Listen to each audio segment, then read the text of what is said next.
Good morning mga kasolar. Share ko lang sa inyo yung ina-assemble ko ngayong for assemble kong Life PO4 battery 100 Ah. So ngayon balancing tayo, tatap balancing tayo para pantay-pantay lahat ng ating voltage ng ating battery. So ito ay mula pa nung isang araw. So check lang natin. Kagahapon chinek ko, hindi pa naman siya masyadong halos magkakalayo pa ang voltahe. So yun, check natin. Itong ating multi-tester. So check natin ang voltahe. Check natin yung positive, negative. Ay 3.32. Ito ba sa isa, yung different size na ito ay 3.26. So konti na lang, halos pwede na. Ay 3.32.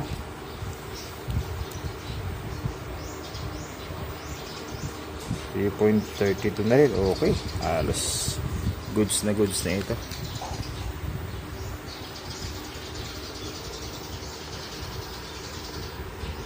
.32. So pwede na natin itong disassemble. Tanggalin natin lahat ng bus bar na ikinabit ko, pati itong alligator clip para sa isang cell natin, kasi ito ay 15 pieces lang. Nakabili ako ng isang 100 Ah din, pero medyo malaki yung size niya. So both same specification naman. Itong nag-iisang cell lang ito, ang malaki. So pagkakasyahin ko na nandun sa aking housing na gagamitin na pinanggalingan din ito. Ito ay 15S bago ko kalasin. So ito ang gagamitin natin gagawin natin pala ito mga kasolar. Gawin natin itong 400 Ah 12 volts 400 Ah ang gagawin natin. So gagamit tayo ng Dali BMS na 4S. Ito ay 150 ampere at saka ating Dali na active balancer 5 ampere. So ito yung mga gagamitin natin. So update ko lang kayo kung anong next na gagawin natin sa ating kasalukuyang ina-assemble na Life PO4 battery 100 Ah. Okay.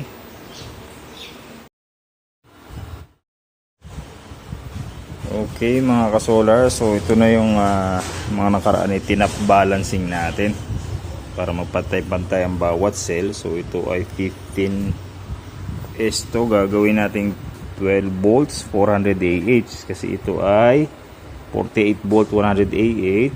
So itong isa ay natap balancing ko na rin.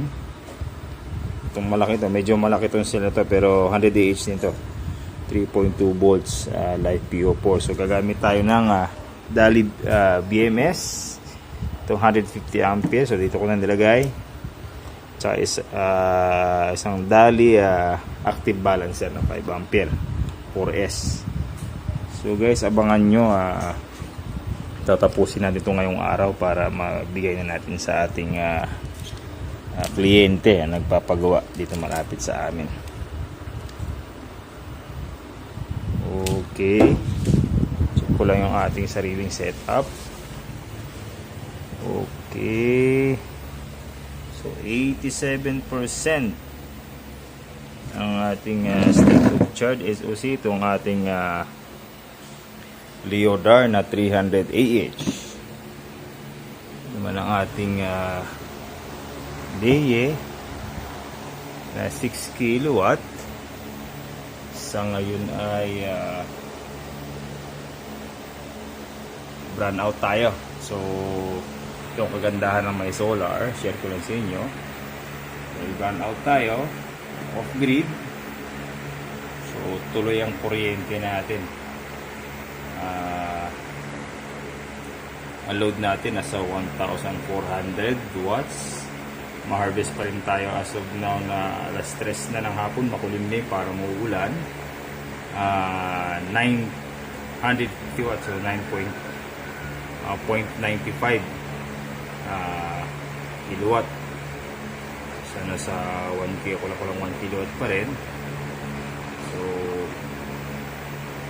yun, ito ang ating setup, ang ating 6 kilowatt na may 300 Ah na Leodar battery. So guys, abangan nyo itong binubuo ko sa ngayon. Natapos to, pakita ko rin sa inyo pag nabuo na natin. So ito ay ko-convert natin na from 48 volts 100 Ah, gagawin nating 4S 4P. So, ibig sabihin apat na series,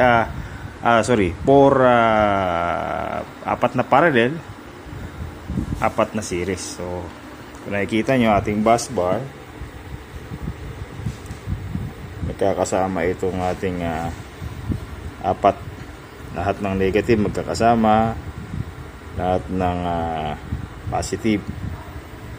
So connected, meron tayong bus bar dyan sa gilid. Ito papunta yun dito sa kabila ang ating cell. So ikakabit natin itong ating DALI battery management system.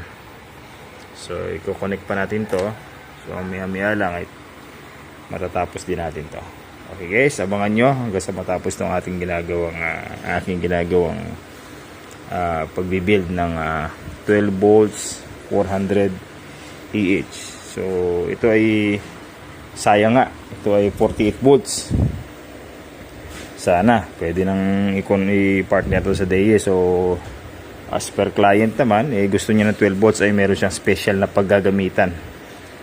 Hindi niya kailangan ng 48 volts. So kailangan niya na ng 12 volts. Kailangan niyang makunat-kunat, mataas-taas na amp hour para mas matagal malobat. So usually alam ko ilaw lang gagamitin nito. Ilaw lang. Okay guys, abangan nyo. Salamat mga ka-solar. Okay mga ka-solar, ito na yung ating continuation ng ating assembly ng pag-assemble natin ng LiFePO4 battery.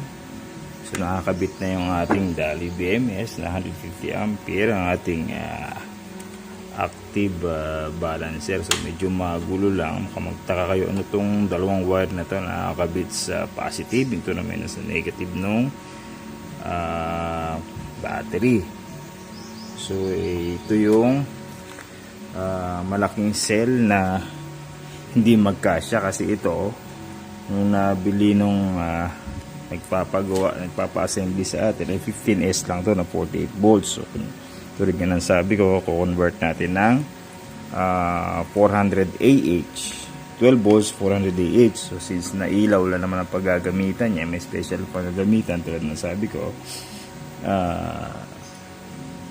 kaya convert natin ng 12 volts kasi 12 volts na ang kailangan niya. So ito yung purpose ng dalawang wire na ito nakalabas, since na hindi kasya dito isang cell. Ito nga ay malaki. So ito na may same specs, 100 Ah din, 3.2 volts na LiFePO4. So bumutas na lang ako dito. Itong dalawang wire na to ay ilusot natin nasa ibabaw. Ito yung cover sa ibabaw na napapansin nyo may butas na dalawa. Dito natin ilalabas yung sa positive, yung sa negative. Ngayon ipapatong natin ito double sided tayo nito ng 3M mas matibay-tabay. Ito naman ang purpose nito, sabi ng magpapagawa sa atin, magpapa-assemble, ay ibabalot siya naman ng plywood na makapal. So safety naman. Ngayon pagkatapos natin i-connect ito sa dalawang terminal nitong dalawang wire, i-insulate din natin to kasi medyo risky, baka magdikit sa body ground nito at made of metal ito. So lagyan natin to ng insulation na maganda, at ito na may nakaangat sa metal sheet na tong cover. Lumayo pa, tapos lalagyan natin to ng insulation na maganda para hindi mag short. So So mga ka-solar, ito na. Nakakabit na natin yung mga wirings ng ating sa ating BMS tsaka itong ating active balancer. Susukatin natin para makita nyo. So ito ay DC. Sukatin natin, di ko mahawakan. Siguro mas maganda gamitin natin ng alligator clip. So magtatap ako dito kay positive. Tignan natin ang ating tester. Nasa kabila ang ating tester. Tignan natin dito.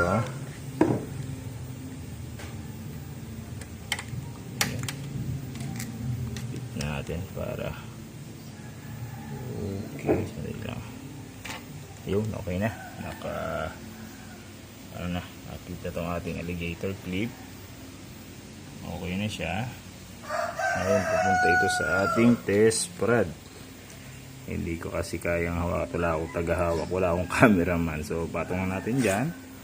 Safety naman. Tapos naka DC tayo sa ating tester. Test natin. Okay, set natin dito sa positive. Okay, ngayon ang ating voltage ay 13.34 volts DC. Okay, goods na goods. Ito pa yung ating karga ng ating battery. So hindi pa nakakabit yung isang cell niyan. So kasi ito ay dapat ay 4P 4S. So ibig sabihin 1, 2, 3, 4 1, 2, 3, 4 1, 2, 3, 4 1, 2, 3. So yung isa, ito pa yun, yung medyo malaking size na battery cell. Kaya ilalagay dito sa labas since na babalutin naman dito ng plywood, sabi nga ng papagawa sa atin. So mga ka-solar, konti na lang. Inaantay ko pa yung ating battery indicator para at least may display siya, makita ni kliyente ng papagawa sa atin na kung ilan ang remaining SOC, so state of charge ng ating live PO4 battery. Okay mga ka-solar, continuation natin mamaya natin. So bubuin ko lang to, kakabit ko itong battery cover, i-insulate natin, insulation, para matapos na at ma-deliver na natin ito. Kailangan tumawag si client at kailangan niya na daw, at kailangan niya na magamit itong 400Ah 12 volts na kanyang battery. Okay mga ka-solar,